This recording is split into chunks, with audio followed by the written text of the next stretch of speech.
Lucky Remix. Cara mengelola sound. Oke, kali ini kita akan menggunakan Microsoft PowerPoint, yang mana di sini kita akan membuat seperti yang sudah saya sediakan di sini dengan sedemikian rupa, atau gambar yang sudah kita siapkan, yaitu untuk yang kita pasang, yang mau kita pasangkan sound. Di sini tidak terlalu susah. Pertama-tama kalau sudah kita siapkan seperti ini, kita masuk ke insert di bagian pojok atas, insert. Baru di sini nanti akan ada tampilan audio. Di tampilan audio ini kita masuk, ini sudah kita unduh terlebih dahulu, maka di sini akan ditampilkan. Nah, setelah itu kita klik, lalu insert, tak nanti tengah-tengah seperti ini di sini. Dan ini yang sudah saya buat, soundnya ada di sini.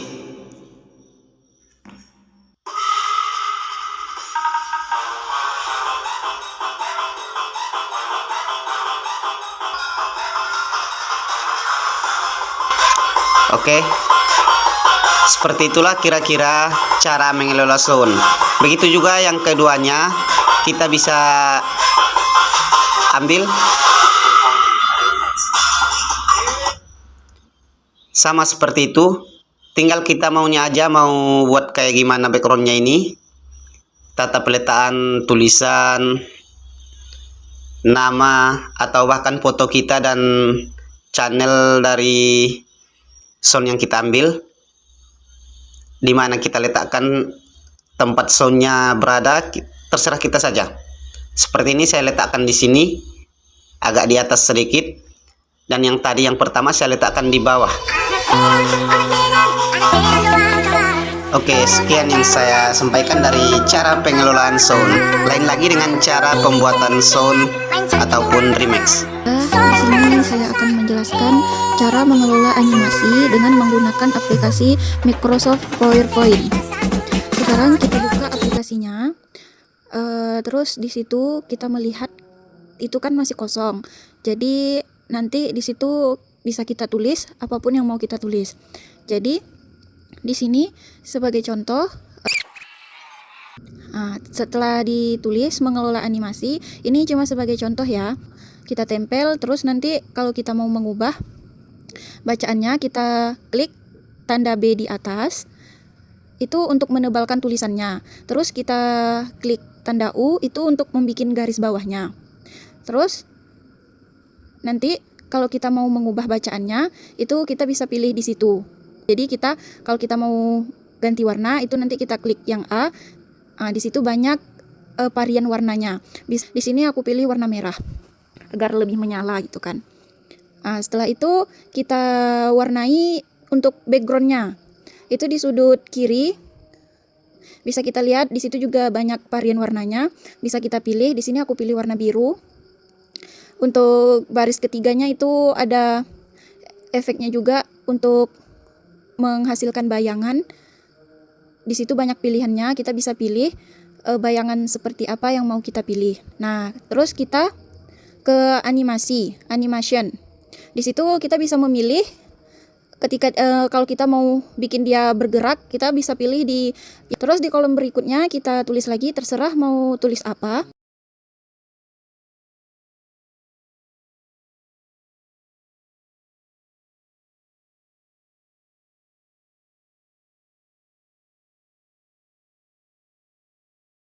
Terus kita lanjut ke animationnya lagi. Di situ kita pilih gerakan yang mana yang kita mau. Di situ teman-teman bisa pilih yang mana aja teman-teman suka. Jadi kalau aku milihnya sama kayak yang di atas. Terus kita lanjut ke transisinya. Kita boleh pilih yang mana saja yang menurut kita bagus. Di sini tuh bagus-bagus semua. Terus kita ke sini untuk memilih latar lebarnya. Di sini juga banyak variannya, banyak pilihannya. Jadi aku milih yang ini. Jadi kalau mau lihat hasilnya, kita bisa klik yang di bawah. Kita bisa lihat hasilnya di sini. Jadi Assalamualaikum warahmatullahi wabarakatuh. Saya Siti Konita. Di sini saya akan menjelaskan tentang hyperlink. Hyperlink itu adalah tautan atau link yang bisa diklik untuk menghubungkan satu hal ke hal lain. Misalnya dari teks ke website dan dari dokumen ke video. Di sini saya akan membuat dari dokumen ke video. Videonya kita ambil dari YouTube. Misalnya video ini kita bagikan, kita salin tautannya. Terus kita masuk ke Word lagi, kita tempel. Ini linknya sudah kita taruh di sini, terus tuh kita blok.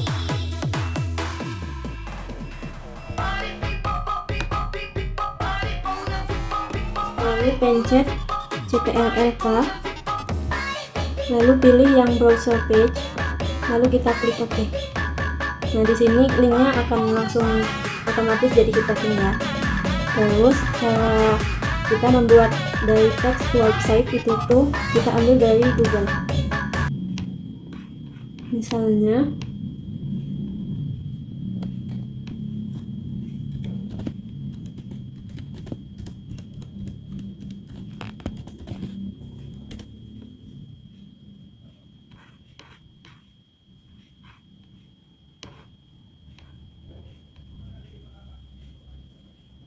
nah, link yang di atas ini kita copy.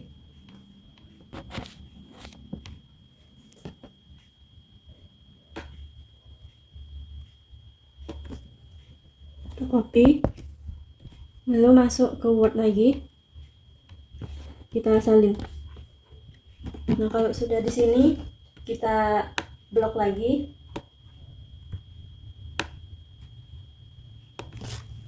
Terus pencet CTRL-K, terus tuh pilih browser page dan klik OK. Nah, di sini kan linknya sudah jadi biru kan. Cara kita membukanya itu tuh kita pencet CTRL plus kita klik di mouse-nya. Nah, video YouTube tadi akan otomatis masuk ke YouTube-nya. Terus cara kita yang dari website, dari link ke website itu tuh sama caranya, klik CTRL terus tuh klik mouse-nya, nanti dia akan otomatis masuk ke Google tadi. Oke, dari saya itu aja, terima kasih. Assalamualaikum warahmatullahi wabarakatuh. Membuat film atau movie adalah proses kolaborasi yang panjang dan seru. Secara profesional, urutan pembuatan film dibagi menjadi 3 tahapan utama: pra-produksi, produksi, dan pasca produksi. Berikut adalah cara pembuatan movies yang akan saya sampaikan. Yang pertama itu pra-produksi. Pra-produksi itu adalah persiapan. Persiapan ini adalah tahap yang paling penting. Jika persiapannya matang, proses syuting akan jauh lebih mudah. Habis pra-produksi itu, di persiapan itu kita harus ada ide dan konsep. Terus menentukan cerita apa yang ingin dibuat, apakah horor, komedi, atau drama. Habis itu, setelah ide dan konsep, kita ada membuat penulisan naskah atau scripting, menulis dialog dan urutan adegan secara detail. Jadi kita tuh harus membuat movie tuh atau film tuh harus benar-benar siap dan jelas, atau memang diminatin oleh yang melihat gitu. Penulisan naskahnya juga harus detail gitu.